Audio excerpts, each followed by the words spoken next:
Jacob Burckhardt said, "It is the historian's function not to make us clever for the next time, but to make us wise forever." There's a kind of hubris about the present, that everything we do is the right way to do it, or that everything we achieve is the ultimate achievement, or that those people who preceded us weren't quite as bright as we are, or weren't quite as savvy about life and the realities of what matters. Now, that's an arrogant and ignorant view of life. There's so much we can learn from history, and there's so much we can learn from those who preceded us. If anything, we have examples from leaders from past generations. Their frustrations, squabbles, victories, and celebrations, things that can act as a guidepost for us. And while we don't have the same situations as they did, we can draw analogies. And what's better from learning from someone else's successes or mistakes to create shortcuts for ourselves? History can't be avoided. We need to embrace it honestly and critically if we want to grow. We have to know who we were if we want to know who we are.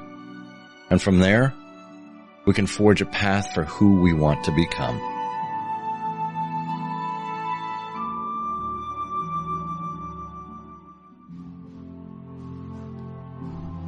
Have you ever admired a leader and wondered just what it is that makes her who she is? How he came to embrace the things that advanced him? Welcome to Timeless Leadership, where we look at the principles that define success. This is a show for leaders at all stages of their careers who aspire to understand what it truly means to be a leader. And who is a leader? Dolly Parton said, "If your actions inspire others to dream more, learn more, do more, and become more, you are a leader." Together, we'll explore key principles, not only in the sense of fundamentals, but also in the ethical sense, the habits, character traits, and virtues that form the backbone of leadership. Principles that are just as relevant and essential in the 21st century as they were in the first century. This is Timeless Leadership. Well, hello and welcome to Timeless Leadership, where we explore principles and virtues that are the backbone of great leadership. Leaders that are successful, leaders that are admirable, leaders that we aspire to become. And thanks for considering this worthy of your time. I know you have a lot of places to put your attention, and I'm grateful that you're here. We do shows like this live each week. The benefit of participating live is you get to participate in the conversation. You get to step up to the microphone, ask questions, provide input, tell your own stories, and we welcome that. If you are listening later to the recording, this is a podcast, and it's available as Timeless Leadership wherever you get podcasts. And of course, if you're not yet subscribed to my newsletter, Timeless and Timely, where I regularly write about leadership and communication, please do so at timelesstimely.com. This week's topic, history disrupted. Jason Steinhauer served as founding director of the LePage Center for History in the Public Interest. He's currently a global fellow at the Woodrow Wilson Center and a senior fellow at the Foreign Policy Research Institute, as well as a contributor to Time and CNN, a past editorial board member of the Washington Post Made by History section, and a presidential counselor of the National World War II Museum. In 2020, he founded the History Club on Clubhouse, which he hosts regularly. The club has more than 100,000 members and averages 2,500 participants per week. In 2021, he founded the first cryptocurrency devoted to history, the Jason coin, on Rally. The coin will be used to provide grants for public-facing history projects. In 2014, he coined the term history communicators and has worked with colleagues worldwide to found the new field of history communication. He's the founder and CEO of the History Communication Institute. His first book, History Disrupted, examines how history gets communicated through the World Wide Web. Jason has traveled twice overseas with the U.S. Department of State as a part of diplomatic exchanges between the United States and the European Union, meeting with government officials, scholars, and students to discuss the effects of the web and social media on public understandings of news, history, and information. He's spoken at events across the United States and Europe and appears frequently in the media. Jason, welcome to Timeless Leadership. Thank you, sir. That was a beautiful intro that you did with the music and your voice. And man, I need to take some lessons from you. I am available for hire if anybody needs extra production in the audio area. It's something I've had a little success with, but I like doing custom music for all of my guests. You know, I get the bio from you, and those are just words. I like to bring it alive with little custom music that seems, well, thematically appropriate for what we're doing. That was the U.S. Naval Academy Band. So, right there in the heart of Annapolis and the Washington, D.C. area. So, familiar territory to you. And appropriate, because Army and Navy are playing this weekend. See, there you go. You have but my wife is in the Army. So, oh, boy. All right. I'm not going to touch that then. Yeah.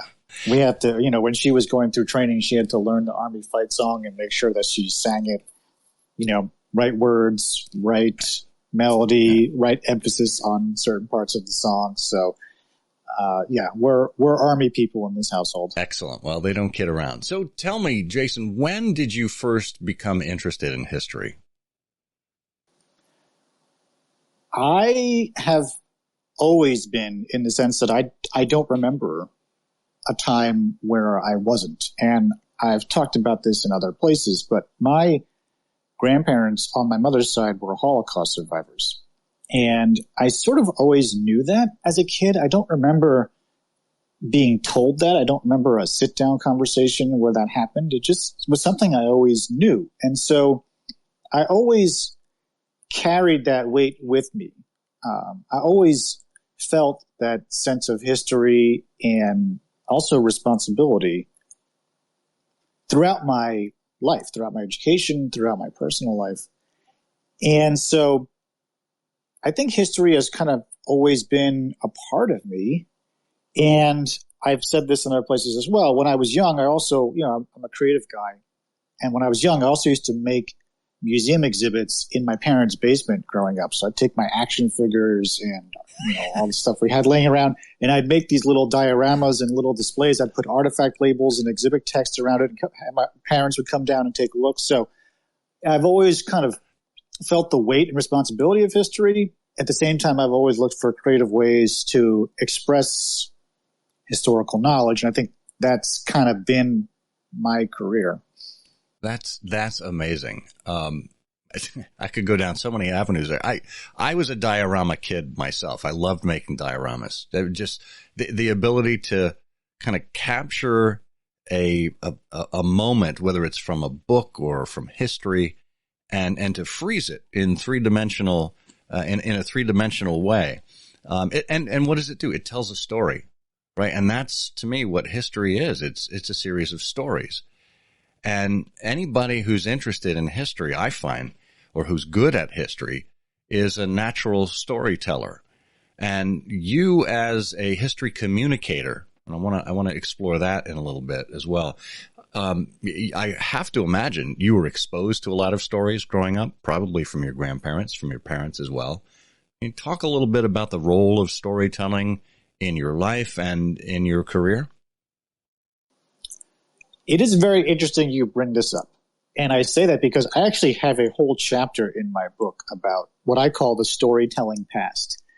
And in that book, I actually raise some concerns about conflating storytelling with history, because certainly a good story can get you interested in history, but also a good story can be used to manipulate history and to lead you astray from what actually happened in the past. And we have seen examples on the web and in other spaces where good storytellers are able to exploit their storytelling skill in order to gain influence, mislead people, spread false information. So it's very interesting to me how these two things have become conflated over the past generation or so, and I think there's a reason for that. I talk about the reason in the book. The other thing that's interesting about what you said is that in some respects, I spent my entire childhood not hearing stories because my grandparents, who were survivors, my grandfather died before I was born, so I never heard his story about how he survived the war. And my grandmother refused to talk about it. She was so scarred from the experience that she never wanted to bring it up. And so we spent so many nights at the kitchen table trying to convince her to tell her story, but never actually hearing it. And in fact, I wrote a piece about her life after she died in 2018 that sort of pieced together her path as best as I could. But I never thought about history as being about stories. Again, I come back to this word of responsibility. For me, history has been a responsibility. We have a responsibility to understand as accurately as possible what happened in the past, and we have a responsibility to carry that forward with us into the present and the future.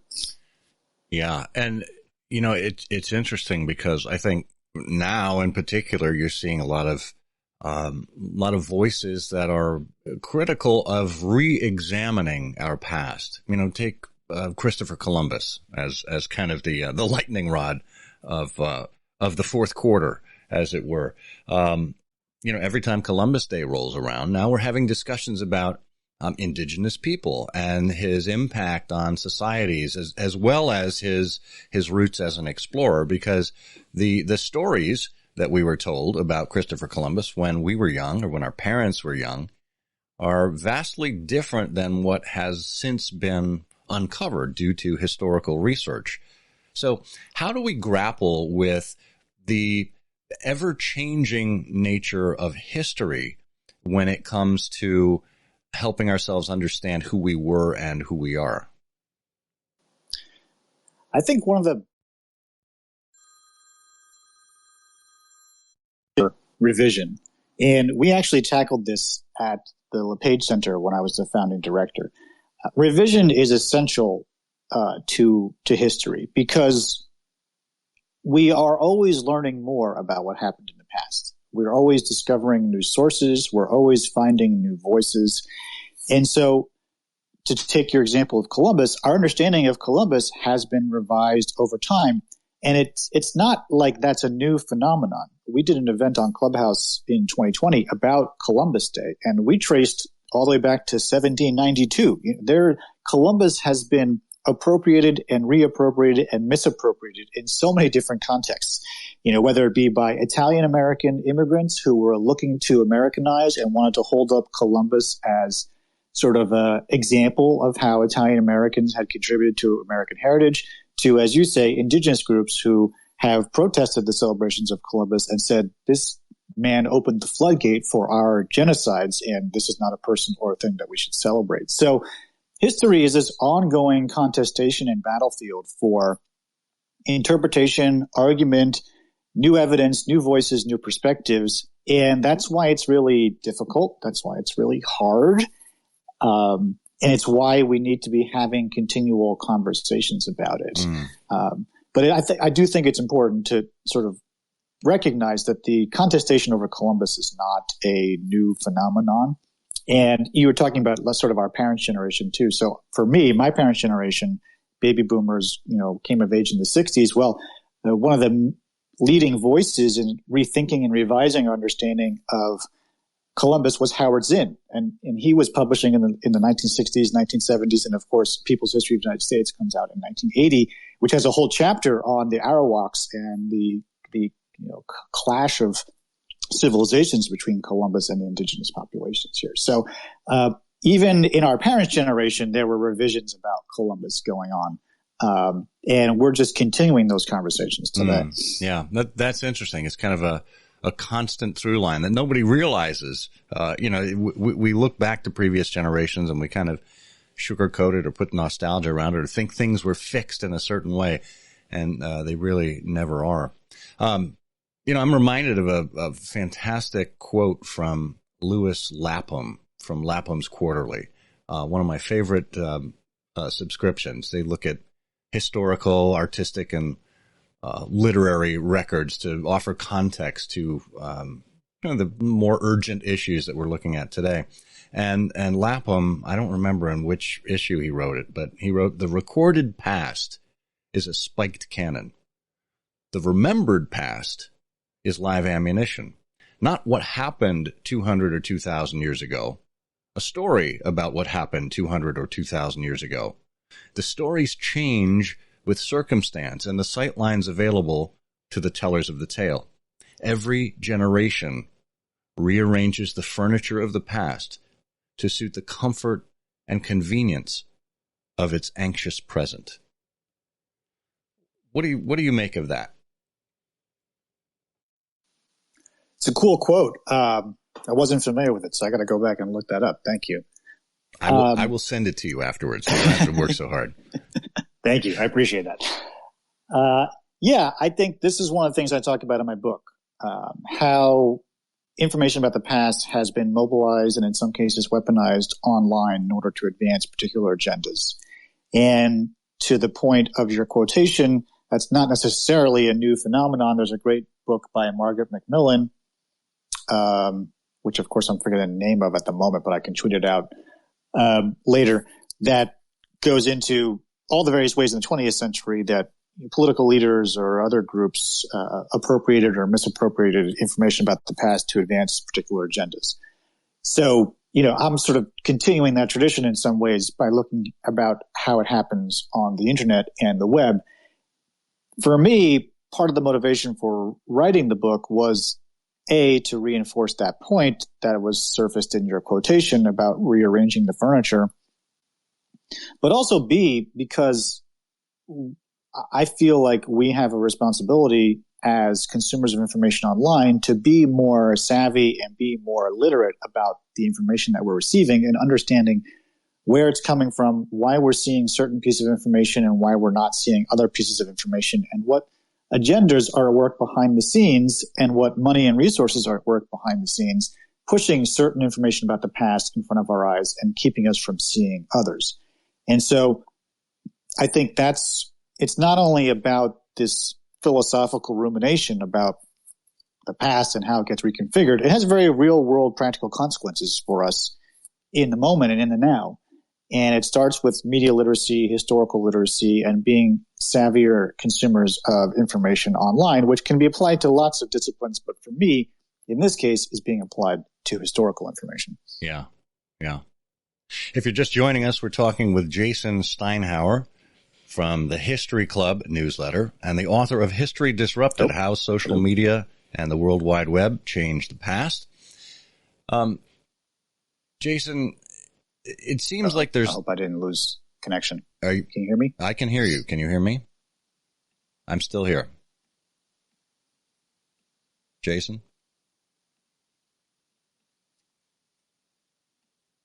Jason, are you here? Yes. Excellent. Can you hear me? I can hear you. Sorry. Okay. I may have slipped on my microphone there. If you are just joining us, we're speaking with Jason Steinhauer, the author of History Disrupted, How Social Media and the World Wide Web Changed the Past.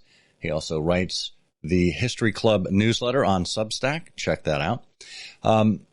Jason, you raised a couple of issues there that I think are concerning. One, you talked about media literacy. And two, you talked about historical literacy.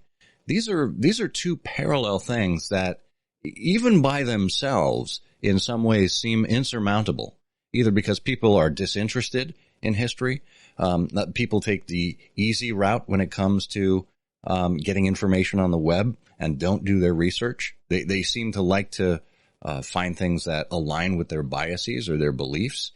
How are we supposed to overcome one of these, let alone both of them at the same time? Yeah, certainly big challenges. I'm reminded of Václav Havel's quote about democracy. I think it was Václav Havel. who said that democracy is like a horizon. You keep running towards it, you never reach it. And I think that's a fair analogy to apply to these challenges that we wrestle with, right? There's no like 100% certified media literate badge that we'll ever get. There's no 100% certified historical literate badge that we'll ever receive or put on our fridge. These are tools and skill sets that we need to constantly be refining. And I think we've realized over the past 15, 20 years with the rise of the social web and the incentive structures and other consequences it has engendered, that if we don't continue to refine and hone these skills, it could have potentially really nefarious consequences. And I've talked about this in History Club and in my newsletter, but one of the tools in our toolkit already exists, which is to take more college level and advanced level history courses. One of the reasons why we struggle with historical literacy in our current moment is because people are not taking college history classes anymore. Enrollments in college history courses are declining and plummeting. And it's not just here in the United States, it's in other countries around the world as well. And so if the last time you took a history course was in 8th grade or 10th grade, you're not going to know a lot because those classes are pretty rudimentary and they're designed to get you to pass an AP exam or some kind of standardized test or an SAT or something like that. So the real depth, the real meat comes when you engage with a professor or a subject matter expert, in a course at a college level, at a graduate level, as a continuing student, as a lifelong learner, in History Club, in your newsletter, places like that. So in terms of historical literacy, we have a lot of stuff out there. We just need to continue to advocate for people to take advantage of it and get people back into the history classrooms. And when it comes to media literacy, I have lots of ideas about that, some of which are a bit controversial, which I actually talked about last night on Clubhouse and got a little pushback on. But I think there actually are some things we can do. And I think it starts with changing the incentive structures that are built into our current media and social media ecosystem. Talk a little bit more about that. All right. So my radical suggestion, which was not universally embraced yesterday on Clubhouse when I mentioned it, is so one of the reasons I wrote this book was because I wanted to shift the conversation from outcomes to incentives. So we talk a lot about outcomes when it comes to social media and media. We say, which story got the most press, which tweet went viral, which piece of disinformation spread the furthest. And that's a conversation about outcomes. I'm really interested in incentives. What incentives exist that allow these type of things to happen in the first place? And one of the most nefarious incentives, I think, which has just been damaging all around, is the incentive for virality, right? Clicks and shares and sending things virally through social networks, as using that as a means to acquire social capital and influence. I think it's been bad for journalism and reporters because it creates bad incentives for media publications. I think it's been bad for us as consumers because we get clickbait headlines and all kinds of sensational pieces which try to rile us up to click and share and distribute. It's also bad for us because we end up giving more data and more signals to these billion-dollar companies who are then just using it to refine algorithms to make us more addicted to their platforms. So my solution is don't share news articles on social media. Just don't do it. There's no reason to. If you want to support a journalist or you want to support a piece of writing, there are lots of other ways to do it. But to me, we have to sort of go cold turkey on this if we actually want to get our hands around the problem. So you'll notice on my social media, whatever social media is, I do not share any news articles. It doesn't matter who they're written by. The only exception is if I wrote it, because then I know that it's vetted. That's like, if I'm like a vegetarian, like that's my little, I'll eat fish sometimes. But I think that's one of the key ways. And, if you apply this to other problems we're trying to solve, like global climate change, for example, and you think, oh, this is a huge problem, we can't do anything about it. Well, one thing we can all do is turn off our lights so that we're not wasting energy, or unplug our appliances so that we're not draining power from the system when we're not using it. This, to me, is the equivalent. It's a thing that we can all do right away that will help change the incentive structures in the social media ecosystem. small movements. I like that. I mean, we can't solve the problems of the world all at once. We can't devour the entire elephant. And there's that great book, Bird by Bird. I don't know if you've heard of that, but I'm blanking on the author's name. But it was an instance when she witnessed her brother, who had saved a research paper about birds until the night before it was due. And her brother went to their father and pled his case. And his father said, look, you got to do this. You have to take the assignment, and you have to put your mind to it. And the kid goes, well, how am I going to do it? And the father said, just take it bird by bird. Right? You're not going to be able to devour the entire book in one sitting. Just take it bird by bird. Hey, Scott, can I also make an offer to everyone? Please. Because I want to thank everybody who's popped into this space and is sticking around to listen. So you and I both have cryptocurrencies on the Rally Network. And if anyone wants to tweet out about the book or about this conversation right now, I'd be glad to send you some free crypto. You would need to make a Rally account. But if you want to do that, or if you already have a Rally account and you want to tweet out about this conversation, if you're enjoying it or if you're interested in the book, or I guess even if you're not enjoying it, I'd be glad to send you a couple of Jason coin as a token of gratitude, a social token of gratitude at that. Just tag me in the tweet so that I know you sent it. Otherwise, I can't find it. Fantastic. That's a very generous offer. And if you're participating in this space on the mobile app, if you take a look at one of the tweets I've pinned up there, it is an offer from me as well for a free timeless coin for our friends on Rally. So feel free to take a look at that. So, Jason, I was a classics major as an undergrad. I'm a huge fan of history.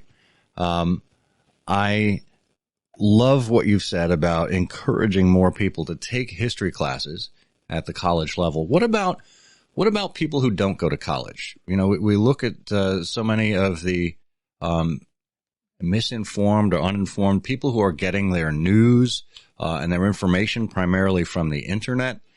They tend to be undereducated in terms of major political issues, things certainly like the coronavirus we've seen. I actually had a couple of links to Pew Research in my latest newsletter about that. How do you help people that maybe don't have a college education to become more interested and more educated about historical moments of significance? Yeah, great question. So first of all, we obviously need to make college affordable, and we need to make sure everybody who wants to go can go. So that's point number one, and that goes without saying. And the inflation and cost of higher education is just ridiculous. As someone who worked in academia for 4 years and has spent his life sort of adjacent to academia in various places, I can tell you there's so much about academia that is broken and needs repair. And the sort of inflation and the rising costs are in some ways a symptom of all the things that are broken. I would also say that I think sometimes people perhaps make the assumption that, the best professors, the best academics, the best scholars, the best learning happens at places like Princeton or Harvard that have ivory towers and vines growing on them. I would say that in my experience, there's really not a lot of distinction between the amazing scholarship that happens at the Ivy Leagues and the amazing scholarship that happens at community colleges. In fact, we had an event in Philadelphia a couple years ago where I thought the best speaker was from one of the community colleges in Philadelphia. He was brilliant and really had a lot of interesting things to say about the subject we were discussing. So I say that because while higher education may be inaccessible for people due to the inordinate costs that exist, there are opportunities out there at community colleges, at two-year colleges, even online colleges. Arizona State University has a really robust online program, and they've actually partnered with the National World War II Museum in New Orleans, where I'm an advisor, to do an online program on World War II history. So there's so much stuff out there. And I think one of the challenges we have is just separating the wheat from the chaff, which I hope this book will help people do, to sort of understand better what information is trustworthy and where to look for the best resources. This is one of the gifts, though, of the internet, not necessarily Twitter and Facebook, but the internet more broadly, is that there is so much material out there now that is rich and that is thoroughly researched that people can access, even if they're not able, for whatever reason, or just not interested, for whatever reason, in walking onto a campus of higher learning. Yeah, that's a great recommendation, great series of recommendations there. I actually have a set of books on the shelf just adjacent to my desk here that I reference all the time. It's the Great Books of the Western World. It's basically an encyclopedia set, if you will, of things like Shakespeare and Plato and Thomas Aquinas and all sorts of things from the arts to history to philosophy to the sciences. And what it was designed to do in the late 40s, early 50s when it was put together by the Chicago University Press was to give people an education in a box. And I actually acquired this from eBay, and it came with the original paperwork, the original envelope that all of the study guides came in, and it was addressed to a sergeant in the Army stationed up in Alaska. And I'm trying to imagine this guy who wants to improve himself, wants to educate himself. He's lonely up there in the 6-month darkness, reading great books of the Western world. So there's great opportunities all around us to educate ourselves if we want to be lifelong learners. And by the way, shout out to Scott Caldwell, who just tweeted about this conversation. I retweeted it. So Scott, if you're listening, happy to send you some Jason coin on Rally if you want to sign up for Rally or if you're on Rally already, but we can DM about that. Fantastic. But thanks, Scott. Appreciate you listening. That's great. Thank you, Scott. We have Stuart Turnbull, who is going to join us up here on the stage. Stuart, welcome to Timeless Leadership. Hi, Scott. Hi, Jason. Thanks. It's interesting. I'm just, I've called up your book, Jason, just having a little look at the abstracts on the chapters. Looks like that's going to be an interesting read. I need to put that on my list of things to download and read in the near future. I was just thinking some of the things you were saying about the way history is now collated, and everybody thinks they're their own historian.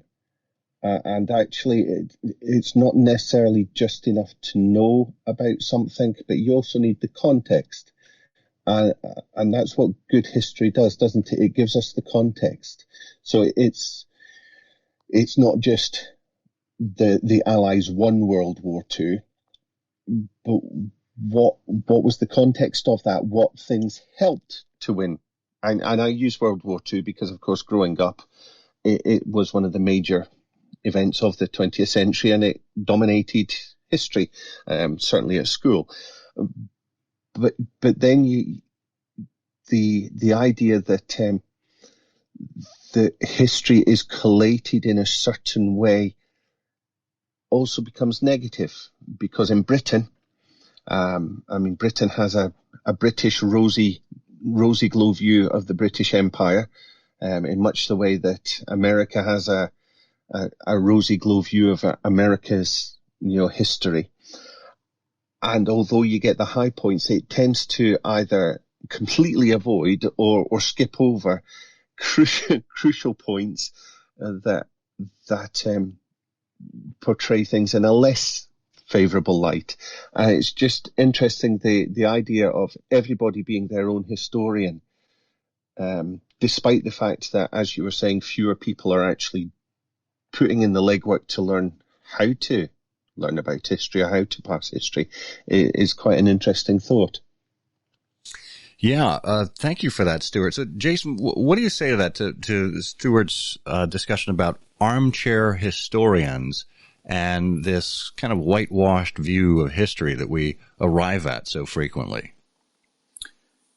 Yeah, I thought there's some great stuff in there. I mean, these could all be potential conversations for a history club or for a future chat. So there's a lot in there that's good. I think one thing that is being alluded to, which, again, we've talked about in History Club quite a bit, is the correlation between history and nationalism, right? And how history becomes put into service of narratives about national greatness and reinforces the nation state. And in fact, the professional discipline of history coming, into its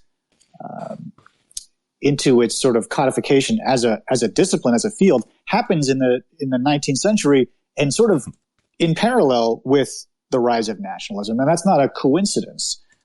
History in the past is oftentimes what is used to hold a nation together. And we can think about the United States or the UK, or in the case of 1947 and in 1948 in India, there's a whole new history that gets written in order to sort of underpin the idea of an Indian nation state where there hadn't been one before. So history and nationalism are intimately connected, and there have been many, many wonderful historians and scholars who've written about this. And what's been interesting over the past generation or so is that there's been a lot of historians and other scholars who have tried to disentangle these two things and sort of undermine some of this nationalistic fervor, because to get back to the example of World War II, we've seen what happens when nationalism goes off the rails. And so there have been scholars and historians who've been trying to unwind the nation state and move away from some of these, militant proto-nationalistic ideologies. But the problem is they're very, very stubborn, and they're very, very hard to get rid of. And if you don't have something to replace it with, then the alternative could be worse. And so Jill Lepore has actually written a really good book about this, where she tries to sort of, undermine nationalism while reinforcing patriotism and making the distinction between the two. But it's incredibly tricky, and it's incredibly delicate, and there's so much wrapped up in it when it comes to identity and national pride and statehood, and history is all wrapped up in that. So I think that's another thread probably for another time. That's also why, though, people have such fierce and strong connections to what they consider to be their history or their heritage, which are two terms that mean different things but are oftentimes used, interchangeably.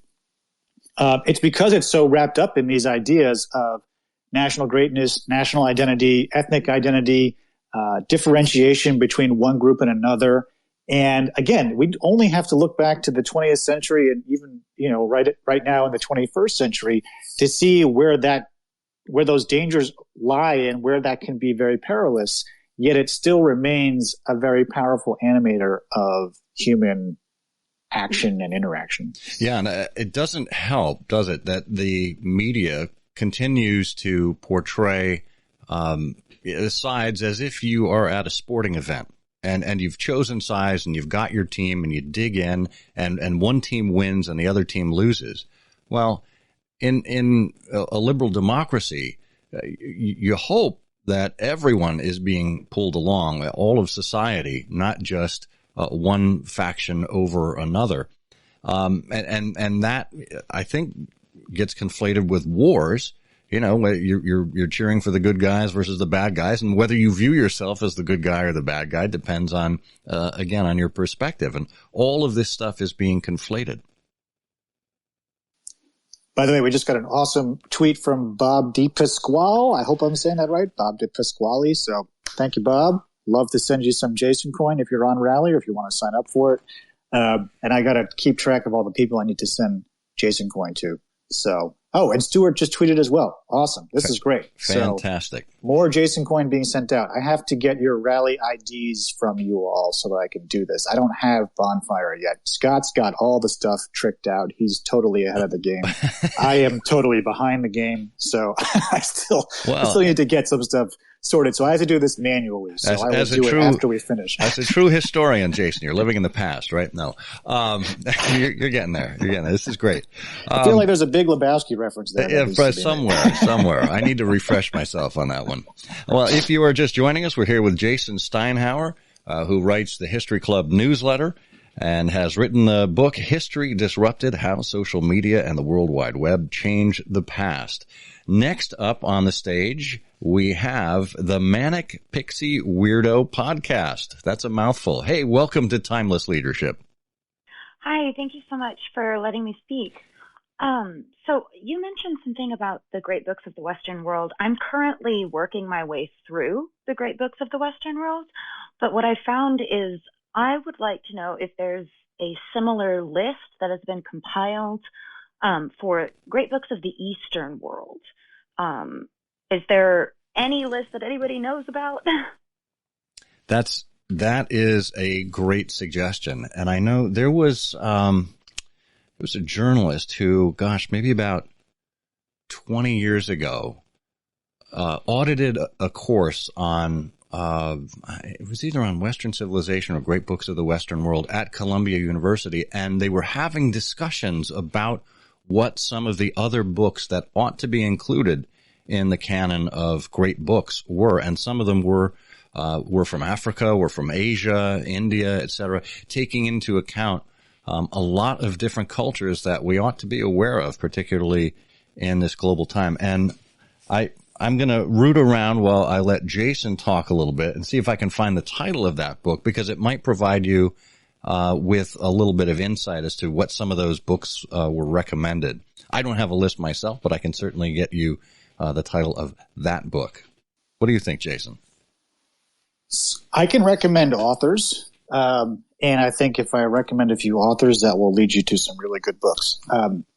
The first author I would recommend is a scholar named Toyin Falola, Toynfalola. So Toyin Falola is a Nigerian historian. He's a very accomplished scholar of African studies. I think he's currently at the University of Austin, from Nigeria originally.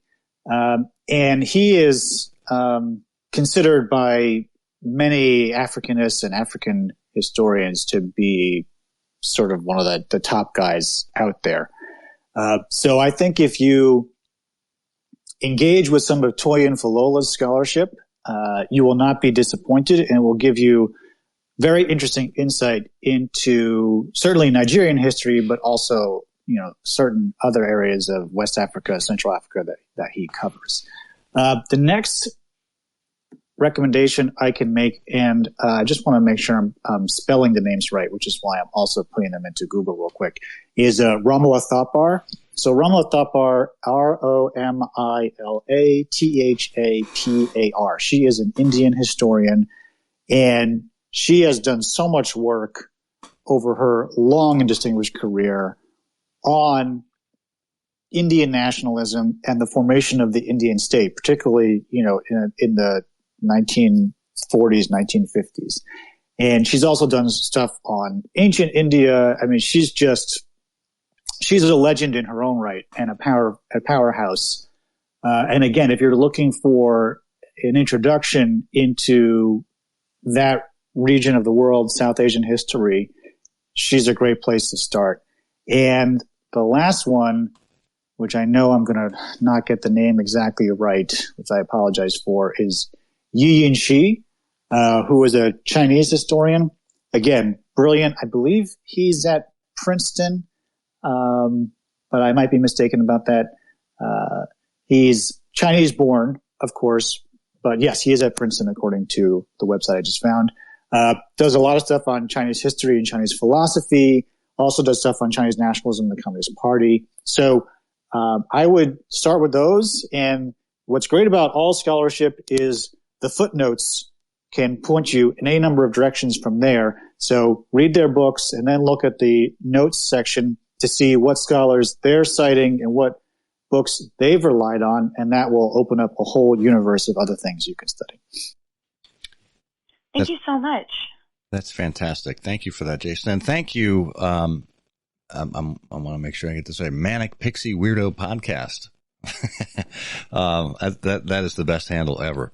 And thank you for that great question, for bringing additional voices to the microphone of history.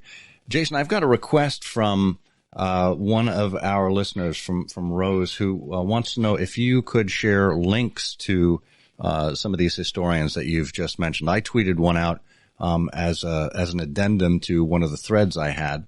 I did Romula Thoughtbar, but I didn't catch the other two quickly enough. If you wouldn't mind tweeting links out to those individuals, that would be really helpful.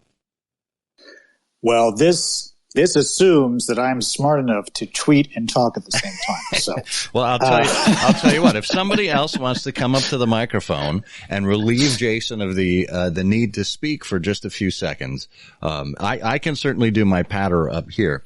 And I'll tell you what, Magic Pixie, while you're still up here as a speaker on the stage, I want to get your feedback. How did you find the great books of the Western world? What was your path to them? My path was actually, I found a college, a very small liberal arts college they have two campuses in New Mexico and in Maryland. It's called St. John's College, and that is their syllabus, is the entire great books of the Western world. So everybody reads the exact same list. You can get it online for free at stjohnscollege.com. I believe that's the website. I can find it and post it in the nest if need be. But you can get the full comprehensive list of the great books of the Western world. And I actually couldn't afford to go to St. John's College. So I ended up just printing out the list and started working my way through it on my own. So yeah. That is fantastic. So, I found the book that I was referring to. It's by David Denby, and it's simply called Great Books. And just one of the summaries here says 30 years of saturation in the new media age left a bright mind and talent feeling as though he possessed opinions without principles and instincts without beliefs. He needed to be re-educated and did it by returning to the classics after an adulthood away from them. His year of study, which he shares with us in this captivating intellectual exercise, leaves him and the reader reinvigorated, re-inspired, and restored to the life of the mind. So, take that recommendation with a grain of salt, but that's Great Books by David Denby. And I do have those other historians that Jason mentioned as well. I will be adding those not only to the thread of tweets. I'll also add them in the show notes to the Timeless Leadership podcast when this episode is produced. It looks like Rose, who actually requested those names, has requested the microphone as well. Rose, if you're still willing, welcome to Timeless Leadership. Hi, I just want to say hello, and I find the discussion really interesting.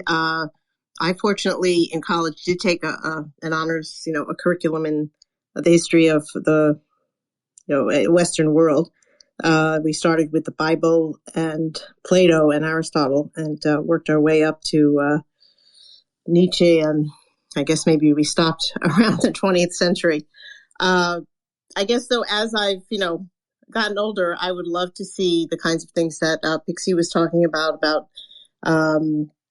and I'm sure they're out there, and thank you for listening to my request of Eastern philosophies and history. But, as well, I'd love to see a space like this room in leadership about women. I founded a hashtag called Women to Follow, which aims to amplify women's voices on social media. And I think it's great, to have a history of the Western world, but, like to see more histories of other cultures. Thank you for that. As a matter of fact, one of the people I have on my list of potential interviewees is Melanie Kirkpatrick, who wrote the biography Lady Editor about Sarah Josepha Hale and the making of the modern American women. Mm-hmm. So hopefully we can get her on here to join us as well. So it's a great recommendation, and I stand behind it 100%. And if I can't get Melanie, then I'll find someone else who can talk specifically about the women's role in leadership, because I think it's so important that we get that out there. I agree. Awesome. Thank you. Yeah, if you follow me, my Twitter handle, I'm always I have a Twitter list of women to follow, and they range, from scientists to historians to social media pros. So. And my first guest on my show, which I did as a live stream, was Kirsten Lana from this year. Excellent. Well, I will certainly check that list out, and I encourage all of our listeners to to check out Rose Horowitz as well. It's Rose Horowitz 31 on Twitter. Thank you, Rose. Oh, Scott, Rose, real quick. Rose may be aware of these, but maybe other listeners are not. So first of all, great point. Second of all, there is a National Women's History Museum that is in the making, in the planning. There have been meetings over the past several years among historians and philanthropists and others in government to plan and start to scope out what this would look like. And they do have a website. It's womenshistory.org. So if people are interested in following that and being involved with it, I would recommend checking out their website and also keeping an eye out for events that they're doing and opportunities for people to chime in with ideas. I don't exactly know the timeline for the project, but I've been hearing a lot about it, and I think it's probably on its way. The other thing is that there's actually a website called Women Also Know History. This was started a few years ago by some women historians who felt like, their voices weren't being heard enough. They weren't getting the same media mentions as male historians, or they weren't getting the same opportunities or invites to Twitter Spaces wasn't around then, of course, but to podcasts and other radio shows. So there's actually a website called womenalsoknowhistory.com, and you can actually search thousands of women scholars across a wide range of areas and expertises. You can search by name. You can search by area of specialty. It's a great resource. And if you do have a podcast or a show that you want to invite women scholars on, I would just go to this list and work your way through it, because you literally have like 1,000 shows here that you could plan. That is fantastic. Well, I concur with you, Jason, on the women historians. There's a show I listen to regularly called Now and Then. It's on the Vox Media Podcast Network. You probably know it. It's with Heather Cox Richardson and Joanne Freeman. They do a wonderful job talking about American history and current events. I'm going to make no secret of it. I would love to have either of them on the show. So we'll do our best to try and seek them out. I've also approached Doris Kearns Goodwin, a historian of national and international note, because I do love the work that she's done on Lincoln and LBJ and FDR and Teddy Roosevelt. And also Lindsay Chervinsky, who is a presidential historian. She wrote the book The Cabinet by Harvard Press. So she's another one I've got my eyes on. So plenty of female voices to bring up to the microphone to talk about leadership and history and whatnot. So now that we're at the top of the hour here, Jason, I don't want to keep you too much longer, but any other bits of wisdom that you'd like to leave us with before you go? I don't know how much wisdom I have or don't have. I will say that this book took me 5.5 years to write. And at one point it was 80,000 words, and the finished version is going to be 50,000, give or take. So at various stages, I had a lot more in the book than actually wound up being in the finished version. And invariably, when you're writing about the web and the internet, where things are changing so quickly and it just sprawls in so many different directions, it's tough to make selections and kind of put your hands around it and feel like you've got a good grasp of it. So I say all that just to reiterate that this, I hope, is a stepping stone in advancing the conversation. It's not the end of the conversation by all means, and it's not as if I have all of the answers. I just am trying to raise some of the questions and get some of the things that I have found out there for public discussion. Because as I said earlier, I think I said it earlier, maybe I didn't, we have spent a lot of time talking about how social media and the web have affected our politics, affected our journalism and our news industry, affected our health and our science and dating and all these other things. But no one had really written a book about how the web has affected and changed our understanding of the past. And so I felt like that was an important part of the puzzle to be addressed.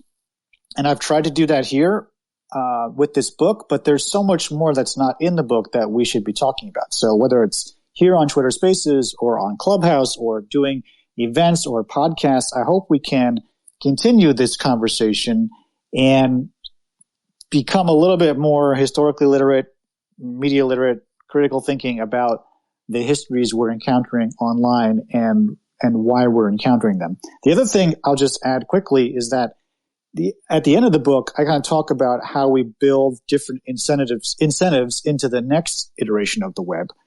And this is something I'm also really keen to talk about and particularly have interdisciplinary conversations about, because we kind of stumbled into the Web 2.0 that we currently have with some really bad incentives, as I said earlier, when it comes to clicks and shares and views and virality and misinformation and disinformation.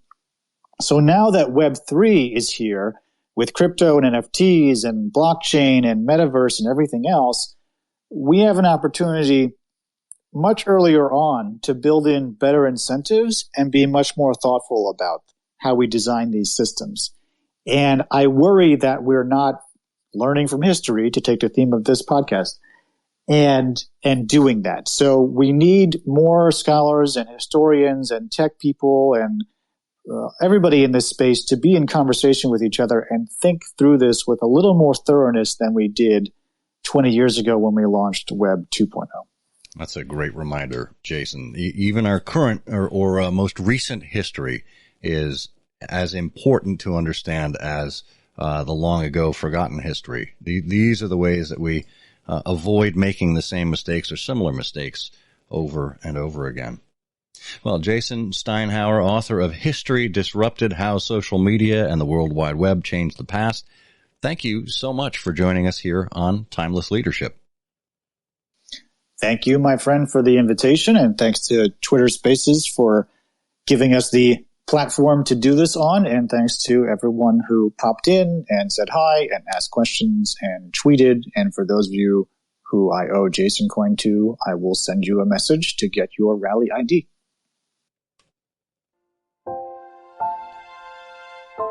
History forms a straight line from the past to the future, going right through the present. That's why knowing history is essential. It helps us understand who we were and who we want to become. It's part of our continued growth.